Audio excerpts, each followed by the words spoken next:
आया बुढ़ापा बैरी, पड़ी परिवार में ममता गहरी। आया बुढ़ापा बैरी, पड़ी परिवार में ममता गहरी।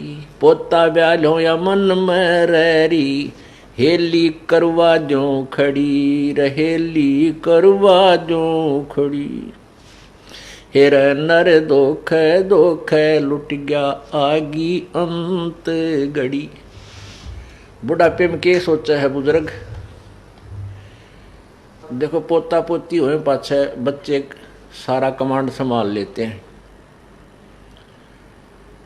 और उसके पास कुछ नहीं रहता, केवल आशाएं इच्छाएं रह जाती हैं। तो क्या सोचता हो बूढ़ा कि भगवान पोता ब्याह लो, इस ये पोता मेरा ब्याह आ जाए मेरी आंखों के सामने, बस आनंद काया हो जाए और एक हवेली बना दूं। वर्तमान के शब्दों में कोठी, एक कोठी और बना दूं और उस बुढ़े की कोई सुने नहीं, ना बालक माने ना पोते सुने, पर उसकी अपनी वह सेक चिल्ली वाली कामना खत्म नहीं होती। तो जिसके पास भक्ति नहीं है, भगवान का नाम नहीं है, उसका बुढ़ापा उसके लिए दुश्मन, और जिसके पास भक्ति है उसके लिए उसका बुढ़ापा मित्र बन जाएगा। क्योंकि बच्चों को सलाह बड़े बुजुर्ग तब तक देते हैं जब तक वो खुद सोचन समझन योग्य नहीं होते। और ये भी हमें भगवान के तत्व ज्ञान से ये भी हमें पता चल जाता है कि इस बच्चे के भाग्य में जो है वही मिलेगा।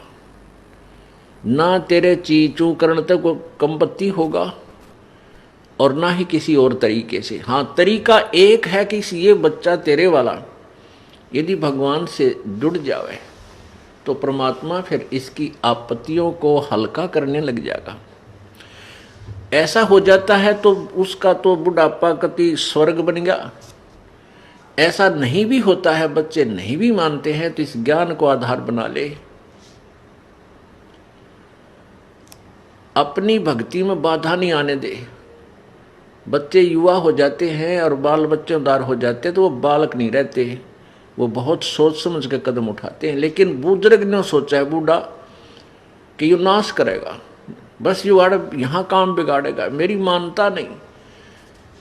अपने समय में जैसे बचपन था हमारे, जब उस समय कुछ और माहौल था, और तरह की व्यवसाय था। अब इस उम्र में हम 68-60 साल के हो गए, 58 वर्ष के, अब कितना परिवर्तन हो गया। अब हम बच्चों को उस अपने पुराने हिसाब से सेट करा तो कैसे होंगे? हमारी सोच तो 50 वर्ष पुरानी है। तो इस दृष्टिकोण से आधी लड़ाई हम आप बना लें बुढ़ले। तो इनको चाहिए जिनको नाम ले लिया, अग बेटा भगवान ने याद रखो और नेक नीति तक काम करो, परमात्मा बरकत जरूर देता है आपके किए कर्म का। और कोई हानि भी होती है तो ज़्यादा होनी हो वह कम में टलेगी, ये नियम है ईश्वर का, और नहीं तो हानि नहीं होगी। तो इस तरह विचार करके अपनी भक्ति करता रहे। बच्चे कोई सलाह मांगे तो जिसी बुद्धि काम करे दे दे, बेटा मेरी तो इतनी बुद्धि काम करे है, और आप बुद्धिमान हो और भी किसी आपके साथी सहयोगी से सलाह करके इस काम को कर लीजिए। होना है फिर परमात्मा के अधीन, क्योंकि हम उस मालिक के कंट्रोल में हो गए। अब हमें आउट ऑफ लाइन नहीं जाने देगा परमात्मा। जब हम उसकी शरण में हैं, उसके उपदेश ले लिया है, उसके नियमों का पालन कर रहे हैं, तो वो परमेश्वर हमें बिल्कुल ठीक लाइन पर चलाएगा, बाहर नहीं जाने देगा। इसलिए बूढ़ा बुजुर्ग जो है अपने उस बुढ़ापे को फिर बहुत आसानी से पूरा कर जाएगा। नहीं तो ये शत्रु है, आया बुढ़ापा बैरी।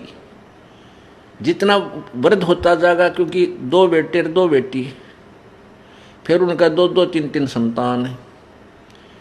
अब पोते के गड़बड़ होगी तो बूढ़ा दुखी, पोती का होगी तो बूढ़ा दुखी, बेटी का होगी तो बुजुर्ग बुढ़िया दुखी हैं। तो कितनी कहाँ तक की आपत्तियाँ आने के लिए रास्ते खुल गए। और भगवान की भक्ति में जुट जा खूब डट के, और फिर ये भी होगा कि राम नाम पर जुड़ गए तो निश्चिंत हो गए, जो नाम पर नहीं लगे हैं तो संतोष हो जाएगा, भाई अपना कर्म मिलेगा बच्चे को, थोड़ा दुख होगा घना नहीं होगा। तो इस प्रकार हम अपने इस जीवन को सफल करेंगे।